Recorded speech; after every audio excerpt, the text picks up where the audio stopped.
Anton Chekhov said, "Medicine is my lawful wife, and literature my mistress. When I get tired of one, I spend the night with the other." Chekhov, the humanities, and the physician. Tonight, On Call with the Prairie Doc.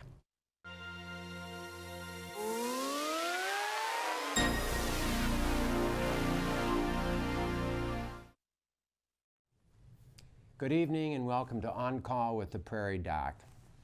The technology of medicine often takes center stage, but the philosophy, compassion, and ethics are key to the application of those technologies. First, let's take a look at this week's Prairie Doc Quiz question.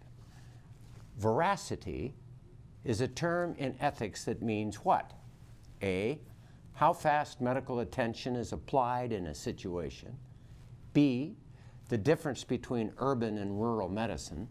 C, a health professional should be honest, give full disclosure to patient without misrepresentation of the science and the facts. Viewers who call in the correct answer will be entered into a drawing to win a signed copy of our book, The Picture of Health. Each of my essays originally written for this show comes with a wonderful accompanying photograph by Dr. Judith Peterson. We will announce the answer and the winner at the end of the show. Remember, you only have 10 minutes to get your answer in, but we answer your questions through the whole show as they are called in or sent to us via Facebook or email. Call in your questions to 1-888-376-6225 or send us an email to the address on the screen. I know this is an interesting and a different topic that doesn't specifically ask medical questions, but it's philosophical. We want your questions. Please give us your questions. Joining us tonight are Dr. Jerome Freeman Md, who is a professor and chair of the Department of Neurosciences at USD Sanford School of Medicine and sees patients at Sanford Clinic Neurology. He's an internist and then trained as a neurologist. And Dr. Nels Granholm, PhD, who is a distinguished Professor Emeritus of Biology, Microbiology, and Global Studies at South Dakota State University. Gentlemen, thank you for joining us. Thank you. So, some people say that in medicine, we have all this scientific knowledge that is the important backbone of what we do. And some people say the other side is that human component, that humanities, that depth of personality that a physician or a care provider has that makes the reason for the science. They seem to be in two different areas. Nels, tell us a bit about what your perspective is on the two sides of a physician, the science and the humanities part. Well, I had a colleague in the biology department who I would ask, would you rather have a physician who was open, personable, and could provide lots of care and warmth and help and so on, but perhaps wasn't the greatest of all technical physicians? Or would you rather have an individual who was a superb technical surgeon but had very little personality operate on you? And my colleague would say, I want the technician. Now, I would think, on the other hand, that I would rather go with the personable physician because, as you were mentioning earlier tonight, Rick, when the personal physician comes into your room and welcomes you and asks you how you're doing, you immediately feel 100% better. And I think that's all very important.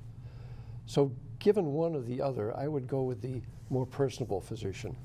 And my response as an internist, non-surgeon, is, well, the surgeon, you kind of want the technician. The internist, you really want the human. Yes, yes. Jerry, you're an internist and a neurologist. What's your response? Well, I would argue we don't want to set up this dichotomy. What we really want is incredibly skilled physicians, technically, scientifically, who also have the human touch and can interact very effectively with patients and families. We want both. That should be our expectation. Yes. Not that it's okay to be one or the other. Yeah. The problem is, though, I think And some would argue that in the last years, as we've gone for 4-point students who are, brilliant people who really can do tests well, that we have ignored that humanities side, and sometimes we've let into our medical schools people who only have that one side. But I think that's a challenge for all medical schools, and it's a challenge that we feel, the faculty feel at our medical school. We want physicians who can treat the entirety of a person. And so we want our skilled technical experts to also be compassionate and human and kind. And so we really do have programming that strives to bring both aspects together. And I think that's the best way to go. I really do too. Well, the humanities, the study of the humanities includes a lot more than science and math. What is the study of humanities in high school and, well, grade school, high school, college, that should teach us the human side of things? Nels? Oh, I think one of the best things, Rick, about being able to teach bioethics is that the first 3 to 4 or 5 weeks of the course was devoted to fundamental principles of moral philosophy. So we would get into the history of philosophy, and we would talk about different moral systems, principles, how one derives, how one makes decisions. And oftentimes that would lead into a discussion of great literature. For example, we would talk about books that we've been reading and books we had read in classes. And just to quote one particular book that we used to like to read, we used to read a book by Chinua Achebe called Things Fall Apart. And in that text, the author, Achebe, was able to provide us a real fundamental understanding of what's super important with regard to human feelings and human behavior and what's important in life. So we thought that was a very fundamentally important thing to do, as well as to teach these fundamental principles. But I really believe that we need to stress more on the humanities and less on the mechanical aspects of our subjects that we're teaching. Jerry, do you think that we could teach? Do you teach a person to have kindness, compassion? Can you teach that, or is that something that just comes because of his or her childhood experience, or is it built in their personality? Or I mean, there certainly are personality characteristics that enable some people to more easily act in a compassionate, understanding manner. But I think it can be taught. And part of the issue is what the medical profession holds up as an important characteristic. And so if professionalism and kindness and integrity are held up as being crucial, if these are talked about, if they're emulated to students, I think students grasp onto this. They understand it. And so I do think it can be modeled and enhanced in the medical school and in education. There was a priest, PhD, MD, who is, and I'm blocking on his name, but I met him and I was on a committee with him, who wrote about the value of physician teachers showing kindness to their students, to teach, and to their patients, and that's how you teach the students to be kind. You've said the same thing. You've written, I've read your words that said, we are the examples by which they learn. Although I can remember some of my teachers at medical school who were teaching by the Socratic method and were harsh and demanding and expected everything of me. And every one of us, which I thought also had some credibility. Nels, what's your response to that? Well, I think you're right on with that analysis. One of the things I thought was particularly valuable and worthwhile about teaching bioethics was that the students were eager, Rick, to grapple with these problems. And one of the things that we used to do, we met for 2 hours twice a week.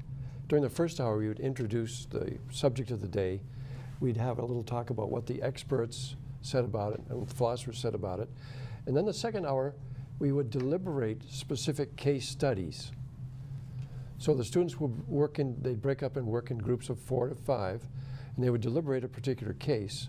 Then in the last 15 minutes of the second hour, they would report back to the group as a whole how they evaluated those particular cases based on different kinds of moral philosophies.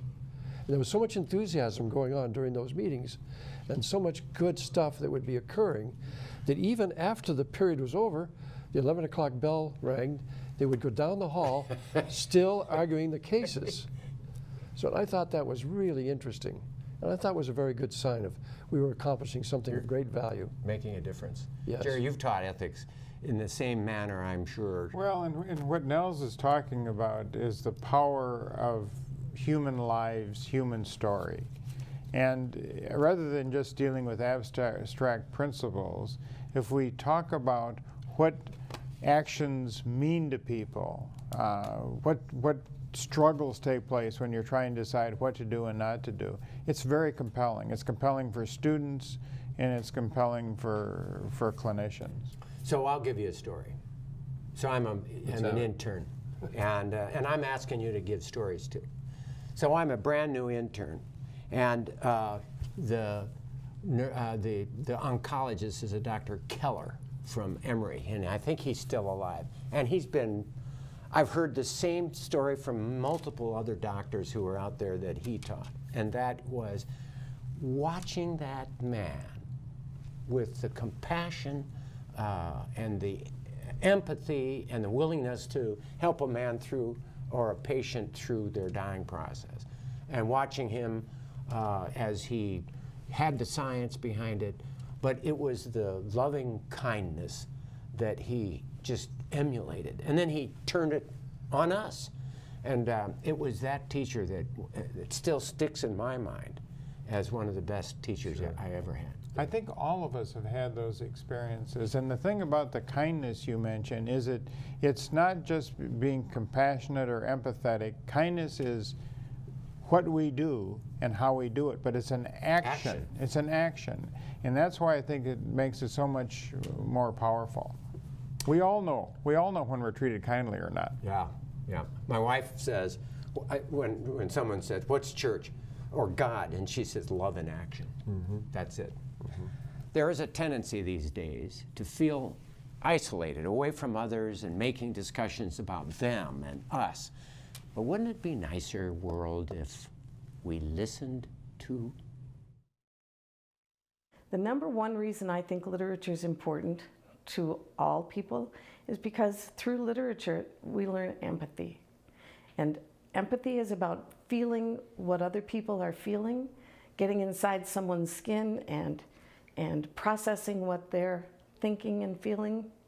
I mean, I can't imagine anything more important than being able to relate to a patient, and not just with sympathy, but with empathy, really truly understanding. When we read the short story, The Scarlet Ibis, I remember one time I had a young man, 8th grader, who was a smart kid, a good student, conscientious student.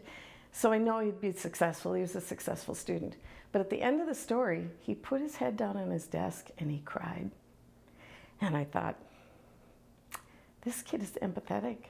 He's going to be a successful dad and partner and businessman and committee member, human being, because he knows how to be empathetic.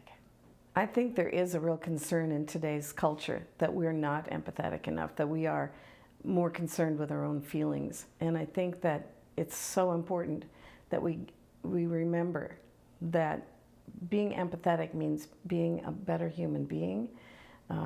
It isn't just about relating to patients, or in my case, students and teachers. It's about being able to relate better to colleagues. Somebody who's empathetic will make a better committee member, will make a better group member, because they'll listen to each other and they'll work hard to understand each other, where people are coming from. And wouldn't that be a better world if we all did that? Reading is also a great form of relaxation. I don't know if you caught Doris Kearns Goodwin the other night. She was talking about presidents who understand that you need to let go of stress to be a healthier person. FDR, for example, had his evening cocktail parties because that was his way to de-stress. Teddy Roosevelt would go out and ride horses to de-stress. Well, I make a case for reading books because not only are you doing all the things I mentioned previously about being empathetic and about being a good, intuitive reader, when you read, you escape. And it's such a great way to let go of other things. So I would say, don't give up on reading literature. Anybody. Yes, you read your trade magazines, and yes, you read the newspaper, and that's all good. But there's something to be said for literature that will be good for your brain and good for your soul.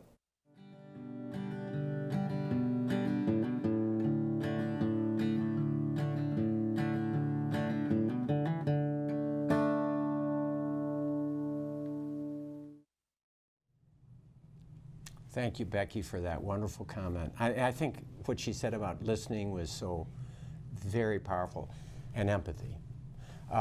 This is your program, and your questions are key to the direction of our discussion. Call in your questions to 1-888-376-6225 or send us an email to ask@prairiedoc.org. And we do have a question, a few questions. A woman from Sioux Falls asks about a female friend who has dementia. In her dementia, she thinks she's not present because she has a girlfriend. What is the best way to handle it? She thinks he is not present because it's a husband, apparently. Yeah. What is the best way to handle this? The caller also praises us for having Dr. Freeman on the show. Didn't say a word about you, Nels. That's fine. That's fine. So what about this dementia? How do you handle demented people who are off on a tangent? Well, a key is you can't reason or argue a person to a different position or a different understanding. They just aren't capable of recalling all the time what you say. So it's important to be reassuring, sometimes just kindly redirecting somebody's interest. It takes an incredible amount of patience. And I have to say, I've been so impressed over the years at the skill that families bring to dealing with an impaired family member. It's just heartwarming to see the love and devotion and tenderness that people exhibit. And like you say, I think you don't need to deny them a delusion. No. Just go with the flow, redirect them, and love them. And love them, yeah. A Sioux Falls man asked, could you comment about the humanity of not only the doctor's matters, but also of the staff? One time I changed surgeons because of the surgeon's receptionist. That's interesting. Nels? Yeah, it's kind of too bad that the receptionist had to be influential in that major decision, because really that had nothing to do with the medicine or the medical aspect of that. The staff needs to be kind. Yes. I can tell you that they certainly train people in certain institutions to be kinder. And I've found very kind staff in different scenarios. One thing though, when I come back, today I was in Brookings Hospital for some testing, and so I'm brought in by the receptionist and the person at the front desk and the person who sets me up and who starts the IV and draws the blood and does the CAT scan, and I couldn't have felt more loved. It's just being in my own home, you know, and they knew me. And I think to myself, well, it's unfair for me to judge because I've been a doctor there for so long. Let me follow up on something that Jerry said. When I was a young man, I had a friend who had a little brother who was had mental problems and really didn't live in what we might call reality. He would make these claims and assertions about different things, and I found that it was a very good idea never to counter those claims, but to just be patient, talk about baseball or talk about going to the swimming pool or some other thing, tell him a joke or whatever. And we got along famously, and he was very happy during those interims when we would have those discussions. You didn't have to counter him. No. You just went with the flow. Yes. Correct. Sometimes I wonder if that might be the right thing to do in a person who isn't demented. I don't think it could do any harm. No, Rick. there's a time. I mean, there's a time when you counter people, and you fight for the principle, and then there's a time when their belief in this political character or that political point is not worth arguing. Yeah. And the value of your relationship is more important. Yeah. So I think about the issue of dealing with demented people, and that's a challenge for a physician too, is it not, Jim? Yeah, it is a challenge. And one of the things that I think is so important in healthcare today is that it is a collaboration. The treating physician is collaborating with family members to try to help a patient. But to get back to the last question about staff too, Yes. A physician really cannot be effective, in my opinion, without a strong team of nurses, ancillary staff. And it's the responsibility of all of us to try to nurture the staff so that they are attuned, they're happy and attuned to the same values we hope to portray. You know, basically, it may well be that surgeon was not very friendly to that receptionist, and her life or his life was not great working with that surgeon. I think you have a happy staff, you have a much better business. I do too. I feel I'm so blessed to have the nursing help that I have. I have 2 excellent nurses, and a lot of times I think patients think I'm a pretty lucky guy because the nurses take such good care of the patients, and the patients in turn feel grateful to me. Yeah, you win. Nursing staff and other ancillary staff is critical to giving good health care. And they reflect the leadership that's around them too. Yeah. So Rick, let me ask you a quick question. Sure. When you meet a new patient you've never seen before, Yes. how do you approach them? Very cordially. And I really open my mind and really I listen. As Becky Eklund was saying, I don't think you can give a person a better gift than to truly, totally open your heart and listen to what they're saying. And there is such a difference between listening and thinking, okay, now this is what I'm going to say, and this is how I'm going to respond to that, and this is how I can respond, and instead to say, how can I learn? Oh, I'm learning this. I'm really, really listening. And I think being a physician has taught me to listen, because that's what you do all day long. You walk in that room, and the more you listen, the better you learn, the better you do. And really, listening is love in action. It's kindness, because many people are never heard, particularly geriatric people who are lonely. And And there are many, when people come to my office, they're sent for a reason. But that supposed reason may not be what's the main thing affecting the person. And to reinforce what you're saying, Rick, I want to hear from the patient, him or herself, what they hope to get out of the meeting, what's important, most important to them. Listening is crucial, as you say. Yeah.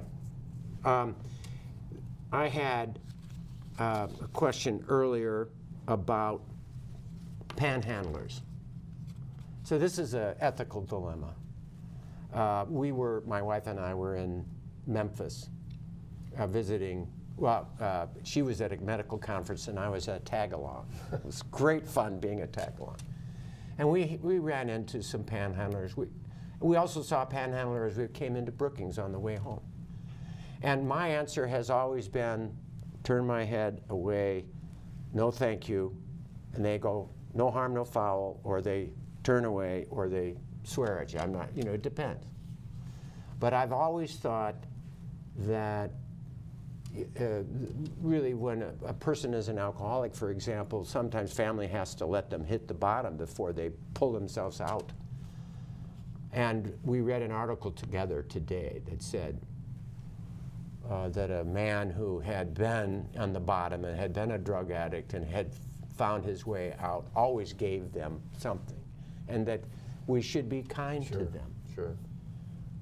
What's I'd ask the two of you, your response to that. I have always been no, I'm not going to give you $5 to go buy more alcohol. Mm-hmm. What's your response? Jerry? Well, I think this is, and I've been in the same situation many times, and in thinking about it right now, part of my struggle, and I suspect yours too, is not knowing that individual's story, not knowing their narrative, not knowing what tough turns their life has taken. It could greatly influence each of us if we know who is standing before us. Yes. Of course, the Greek myth, and in the Bible, it says that's Jesus there in front of you, you know, and those who treat the panhandler or that beggar or that person in that worst scenario, it's like what you're being treated yourself. Wouldn't it be wonderful, Rick, if you were accosted by a panhandler and you walked over to them and you said, let's you and I go to lunch. We'll sit down, we'll have a nice dinner, we'll talk things over, and then we'll see how things go. Do you think that would work? I don't know. A good question. I don't know the answer to this. Yeah. And my wife and I had a long conversation, but it was certainly another way of responding to it. We've got another question. A woman asks, what are your thoughts about the quality of care differences between a hospitalist and a primary care provider? How can a doctor give care to someone they just met in the hospital? Jerry. Well, it's an interesting question because the whole model of healthcare is changing right now. There's more and more emphasis on what are called hospitalists. They cover the hospital 24/7. In the old days, when my group and I used to see patients in the office and then go to the hospital, frequently we were literally running back and forth. If there was a crisis in the hospital, people in the office might wait a long time to be seen. But with the hospitalist system, you do lose the personal touch of the physician you've known who has cared for you for a long period of time. You'd like to have that person with you in the hospital as well. It's a dilemma that doesn't have an easy answer, but I think I can say with some assurance it's not going to change soon, that we are moving more to outpatient physicians on one side, hospital-based physicians on the other. And England has had that system for a long time, apparently. So I was listening in my adult Sunday school class to a Catholic religious leader, Richard Rohr. Sure. Wonderful philosopher who speaks about the value of not dual thinking, you know, good and bad, that the world is really cyclic and that there's no good or bad, that really it's all temporal and timing. Over 100 years, what was bad, it'll be good. And there's changes, and he talks about the Trinity. He's a very solid religious philosopher. And his statement is that something happens in middle life where people change from I've got to think about me because I've got to learn to become a doctor. I've got all this work and it's all about me and it's me, and then somewhere along the line, oftentimes after a tragedy, people become mature philosophically and they go, oh, it's not about me. Yeah. Yeah.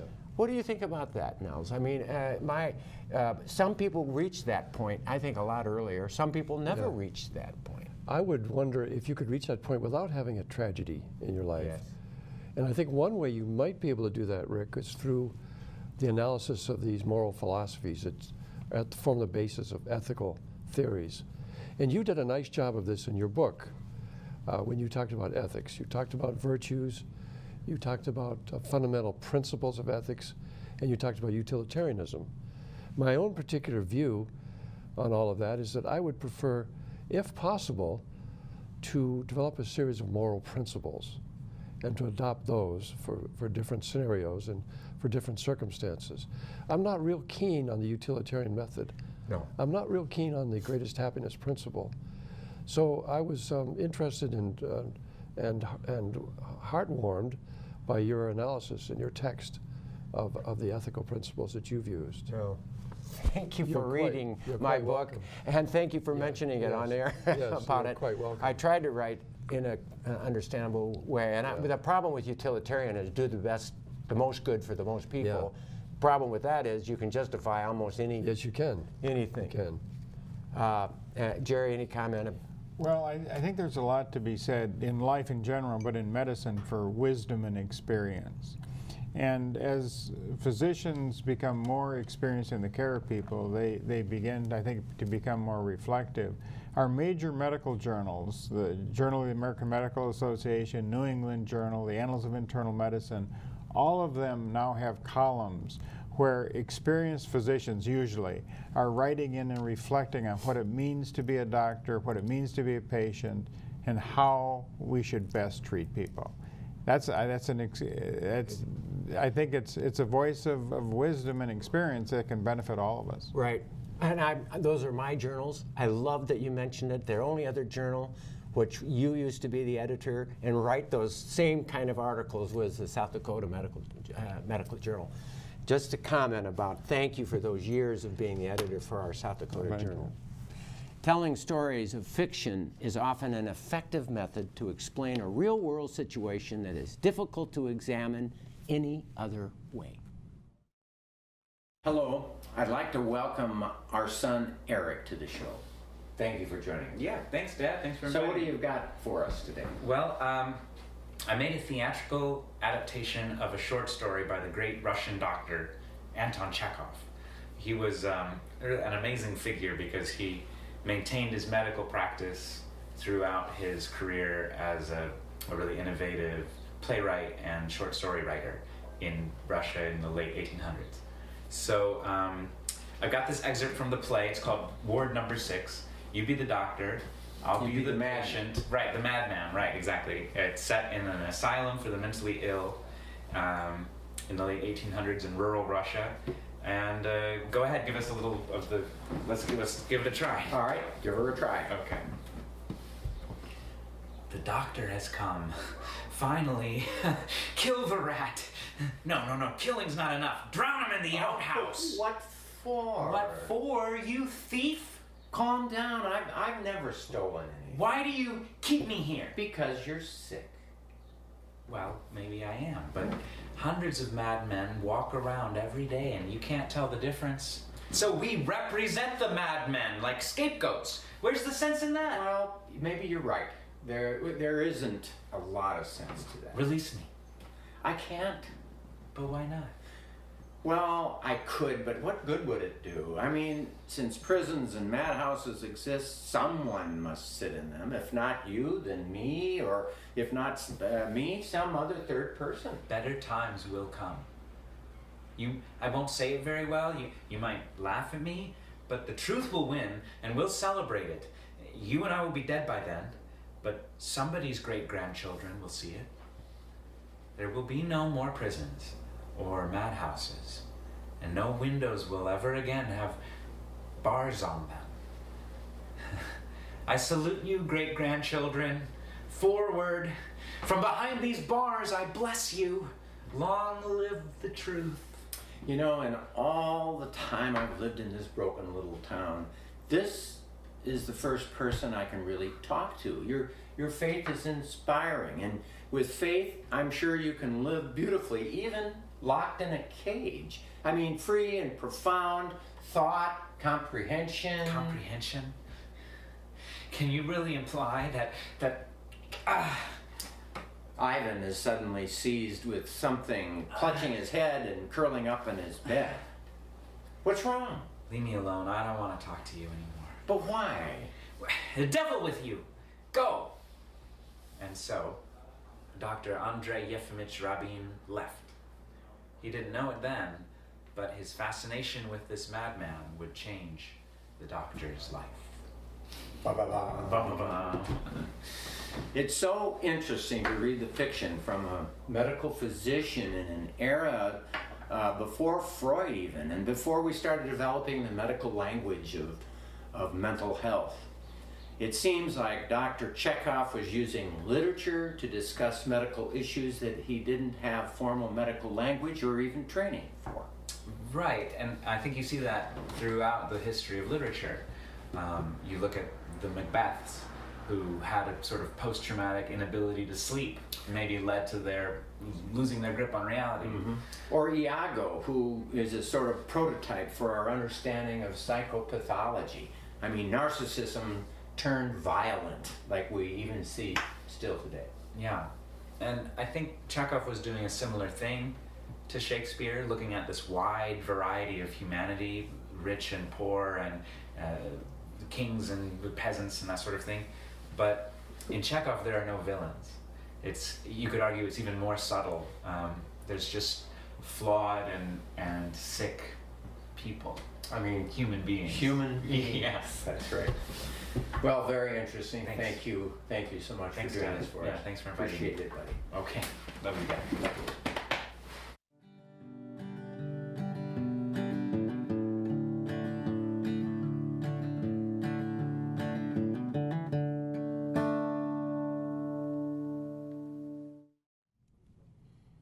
Speaking of physicians who are writers, you're one, and you've had how many books published, Jerry?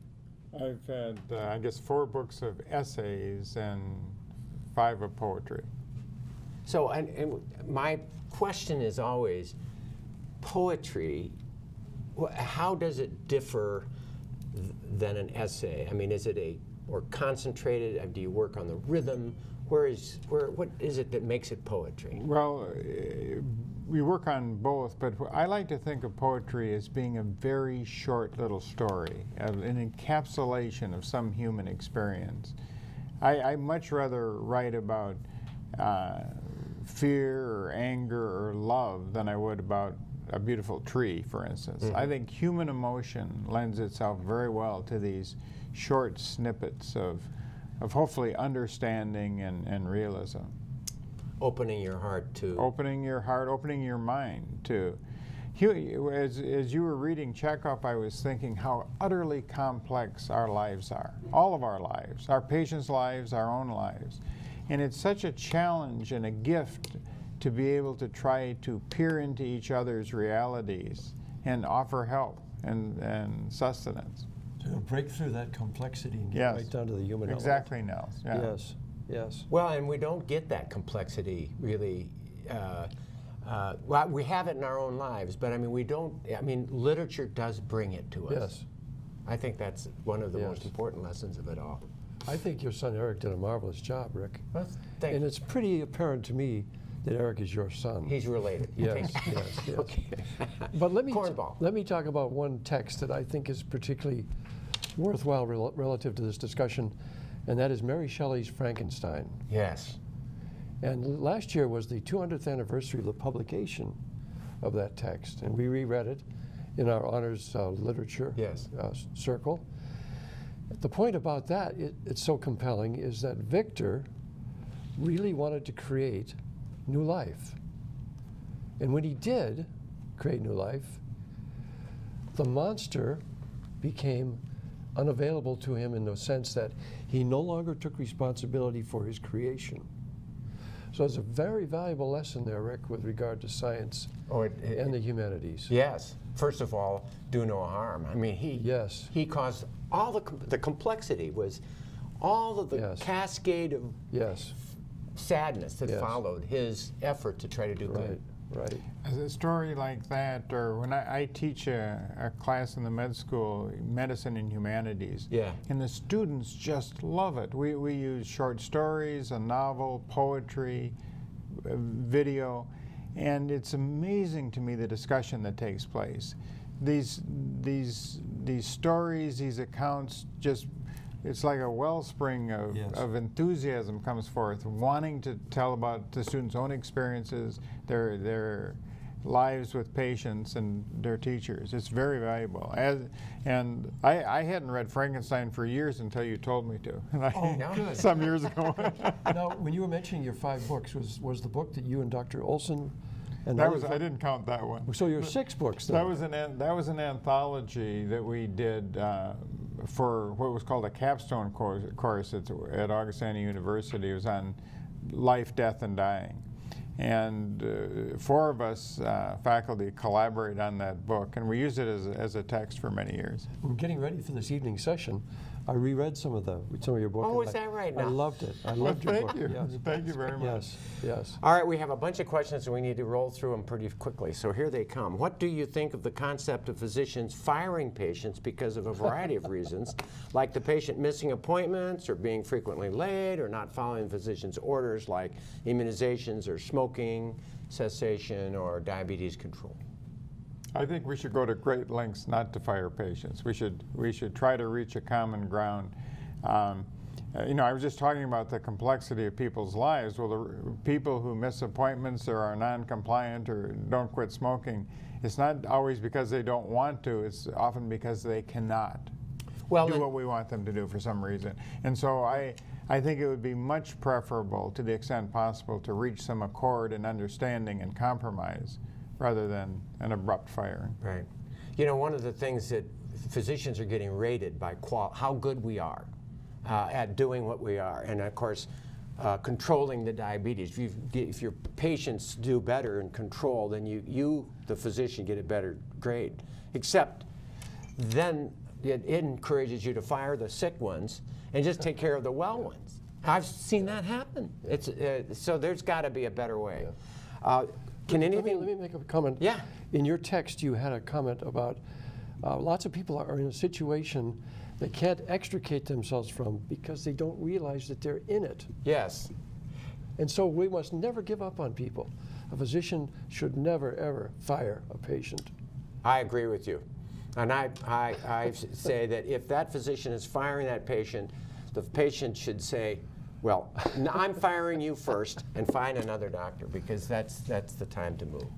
As we were starting, before we came on air, I quoted that Anne Sexton line, Yes. the doctor should fear arrogance more than cardiac arrest. Yes. And I mean, there's a certain arrogance in being able to fire people. We should strive to work around that.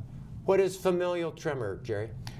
Familial tremor is also called intention tremor. There's a shaking when a person goes to do something. So, for instance, if a person takes a coffee cup, they may be tremulous as they bring it to their mouth or as they point to something. It's not Parkinson's disease. It's not Parkinson's disease, and it's a benign condition, although it's frustrating. Many people come to me with that type of tremor worrying it's Parkinson's, and I'd love to be able to tell them it's not. Nothing, and there's nothing to do. You can take drugs. But There are the drug- medications for it. That but they're cover-up drugs. many times, once a patient understands that it's a benign, non-serious condition, they decide to live with it. I tried to commit suicide. I had a 3-day stay in a psych ward. Once I left, I was told I had to wait 3.5 months before I can see a psychiatrist. This seems unethical to me as a patient to not have access to proper care in a timely manner. I agree. Comment? One wonders how this arose. How could this happen? You know, you need a person who is in that scenario needs to see the doctor sooner. I would say find a primary care doctor because oftentimes the primary care doctor is the psychiatrist for many people and has a kindlier perspective and can do just what the psychiatrist. Comment? What does the medical school in South Dakota do to include the humanities in its curriculum? Do most medical schools include humanities? Jerry? Many medical schools are starting to include them more. I mentioned the class that we have at our medical school of medicine and humanities specifically. But I have to say that even in the first year, in the first 3 or 4 months, there's an effort to bring humanities in. When I give a lecture to the first-year students, I always have a classic painting of something, usually something medical. I try to bring in some poetry, sometimes quote short stories. I think bringing the humanities in is very important. So important. And we should have it pushed in college. Our mission, we got 30 seconds each. Our mission experience is promoted for health students to teach empathy. I think they are. I think that's what mission statement efforts are all about. The PDA group, our Prairie Doc assistants have been doing some mission work, and that's been a wonderful empathetic thing. From the neurology perspective, do you think ADHD is becoming more common among children or just better diagnosed? I think it's better diagnosed. And it's better diagnosed, you think? Yeah. It's appropriate. Yeah. What do you perceive as the 5 most important characteristics of an ethical practitioner or physician? Nels? Well, I think you outlined them pretty well in your book, Rick. First of all, truth-telling is extremely important. Empathy would be a second to me, or maybe even a first. A willingness to share your life and experiences with your patient, trying to reach the point that we're all in this together. This is not just a problem you're having, this is a problem I've had and other people have had, and we're going to work through this together. Right. And just a general overall enjoyment of being able to visit one-on-one with another human being and to show a little empathy and a little bit of compassion. Right. I'm impressed. Those are very good. There was an old physician, Percy, who said the secret to caring for a patient is to care for the patient. Yeah. To care about them. Yeah. To care about the patient. Yeah. Talk about ethics of healthcare costs. We're going to have a show on that coming up, but it is, I think, when you see the pharmaceutical industry being driven by finances and not ethics, that is unethical. Watertown woman asks, how do you live the golden rule as healthcare professions? Well, I would come back to where I started with kindness. If all of us relish kindness, and if we treat each other, our coworkers, patients, families kindly, I think we're approaching what she's talking about, asking about. All right. And now for the winner of tonight's Prairie Doc Quiz question. Veracity, truth-telling, is a term in ethics that means A, how fast medical attention is applied in a situation, B, the difference between urban and rural medicine, C, a health professional should be honest, give full disclosure to patient without misrepresenting of the scientific facts. And the answer, of course, is truth-telling. C, it basically, truth-telling, and it's a search for the truth, which is, by definition, science. It was Rod Hines from Sturgis. Rod, thank you for answering the question correctly. A book will be in the mail to you soon. We'll be right back after this. Have you heard? The Prairie Doc has a radio show. Listen to your local South Dakota radio station for Prairie Doc Conversations. This program features physicians and other health professionals discussing various medical topics important to you and your family. Ask your local radio station if they broadcast Prairie Doc Conversations. Thank you for listening. Until next time, stay healthy out there, people. After 40 years as a doctor interacting with patients, in the last 2.5 years, the tables have turned, and I've become the patient. Although most are good, I've found some doctors are detached, some are too quick, some would rather be somewhere else, some are even angry. But when a physician who cares walks into the room, and I'm not exaggerating, the day becomes better, the pain becomes less, the hope fills my heart. Scientific knowledge is important, but the ability to convey honest concern, human thoughtfulness, and compassion is equal in importance in this healing profession. So how do we select pre-med students for that, or teach compassion in medical school? There are studies that show those interested in humanities or taught disciplines that explore how people tick do better in the compassion department.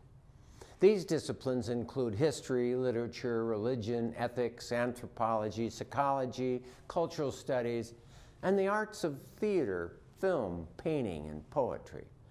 Some explain that the humanities give us the very reason to learn science and mathematics. Several studies support the value of humanities in medicine. 700 medical students were surveyed about their lifetime exposure to the humanities, and the results indicated that those who had more humanities knowledge had more empathy, tolerance to ambiguity, resourcefulness, emotional intelligence, and less burnout. Another study found that a med student's ability to recognize diagnostic clues increased by more than 35% after taking a visual arts class. Another study found practicing improv theater helped med students learn to prepare for unexpected questions and conversations. A fourth study showed how a writing exercise helped med students have foresight into what a patient may be experiencing. Clearly, an exposure to humanities helps make a better doctor. I believe that care providers who have had a well-rounded humanities education have a better chance of understanding about how it feels to face pain, nausea, loss of bodily functions, or even a cancer diagnosis. Those steeped in good literature or art have a better opportunity to tap creative juices to problem solve and tolerate a life that can be ambiguous and unpredictable. Those who are knowledgeable of history and ethics and cultural ways will find it easier to know when it's time to stop aggressive care and move toward comfort. This is a call for all students to become readers, to find time to enjoy the humanities, to exercise your caring and compassion muscles. So when you come into a room of a person suffering, it makes their pain less and day better.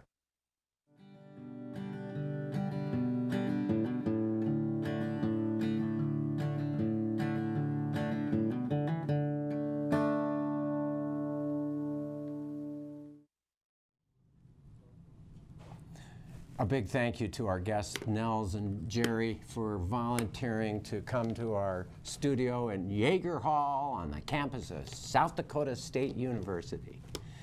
Believe it or not, we are approaching spring and summer. It's time to begin again to think about things like sun exposure, insects, and right now there's a lot of pollen out there. The trees are spreading it. Prevention prior to contact with these potential health risks is important. Get your sunscreen, your bug repellent, and allergy medicines ready. Well, that does it for tonight. We're going to do an after hours thing. Go to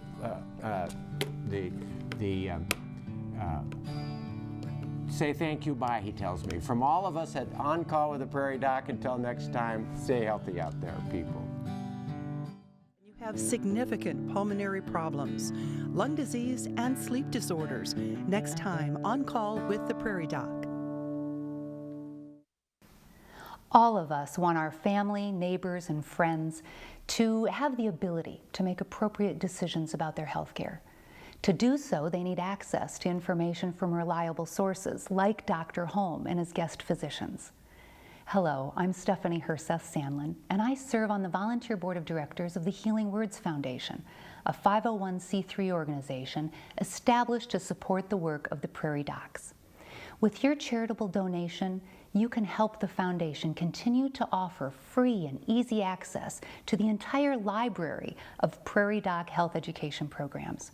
This mission is so very important to rural communities and residents in particular, across South Dakota and neighboring states.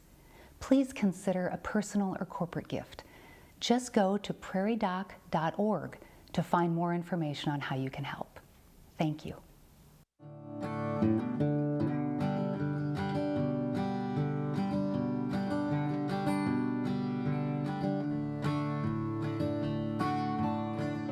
Major funding for On Call with the Prairie Doc has been provided by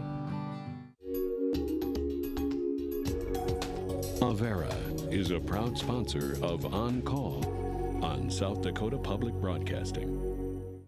Larson Manufacturing is proud to support On Call Television as it continues to open doors for important medical information. and by the South Dakota Foundation for Medical Care, the Medicare Quality Improvement Organization for South Dakota, and with the ongoing support of these individuals and institutions. Brookings Health System, Ophthalmology Limited, Avera Heart Hospital, Dakota Allergy and Asthma, Fishback Financial Corporation, Vance Thompson Vision, Urology Specialists, Brown Clinic, American Academy of Family Physicians Foundation, and South Dakota Academy of Family Physicians, Black Hills Medical Society in Rapid City, Aberdeen District Medical Society, the 3rd District Medical Society of Madison, Flandreau, and Brookings, the 7th District Medical Society of Sioux Falls, Dakota Bank, Orthopedic Institute, Physicians Care Sanford Clinic Community Service Committee, Aberdeen Asthma and Allergy, and Swiftel Communications.